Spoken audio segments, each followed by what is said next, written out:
What's up about running? I guess the question is more like, what's not so about running? Obviously you've got the health benefits of regular running and exercise, but for me, it's a great de-stressor. If I run before work or after work, it clears my head of everything, either for the day ahead or for getting a good night's sleep ready to hit it hard the next day. I think the other thing about running is you get to see things and experience things that you wouldn't normally get to do.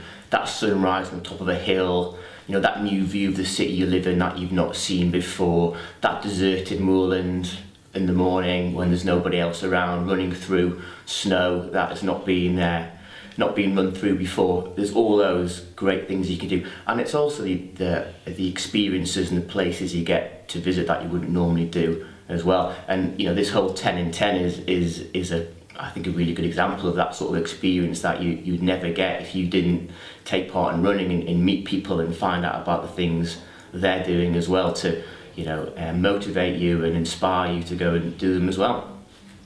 Training for the 10 in 10 is a really difficult thing to comprehend. Running 10 marathons in 10 consecutive days is just an absolutely massive challenge. I've done quite a lot of marathons, I know how to train for a marathon, but that's, you know, one marathon, you can go, you can do it, you rest afterwards, and then that's it. This is just completely, it's a bit mind-blowing really. So I think the focus of the training is just to get my body used to running day after day after day, and gradually increasing the ability to run when you're already tired, because you're never going to be able to recover adequately from or completely from the marathon you've already done the day before. So there's a lot of doing longer runs on Saturdays and Sundays back to back. I've entered a load of marathons as part of my training block up to May as well, so getting used to running for, you know, 26.2 miles and that not feeling like a daunting distance. That's got to feel like, you know, just going out for a normal run. You know, taking advice from previous 10 in 10ers, you know, they've been really helpful in what works for them, what hasn't worked for them. But ultimately, training for marathons is a very individual thing. I've tried training in many different ways, following different training plans. Some work, some don't. So I think you just have to know what your body can cope with, and just be very, I think, flexible as well, especially balancing work and family around it as well. I think it's really important not to get injured.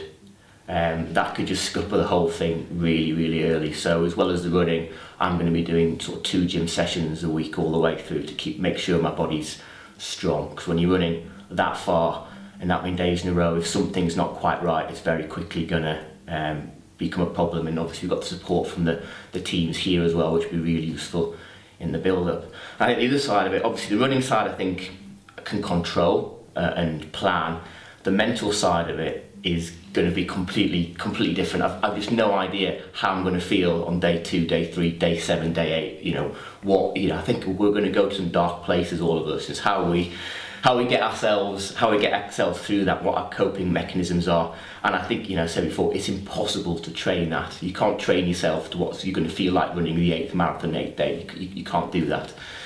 My plan for coming to marathons is to do as little as physically possible. As I say, it's going to be, I don't know how I'm going to feel after each one, but I know we've got a great support team as part of the 10 in 10. We've got our physios, we've got our sports masseurs. I've also heard a vicious rumour there's some kind of ice bath pain chamber we've got to get into after every run as well. So I know we're going to get looked after, I know we're going to get the nutritional support.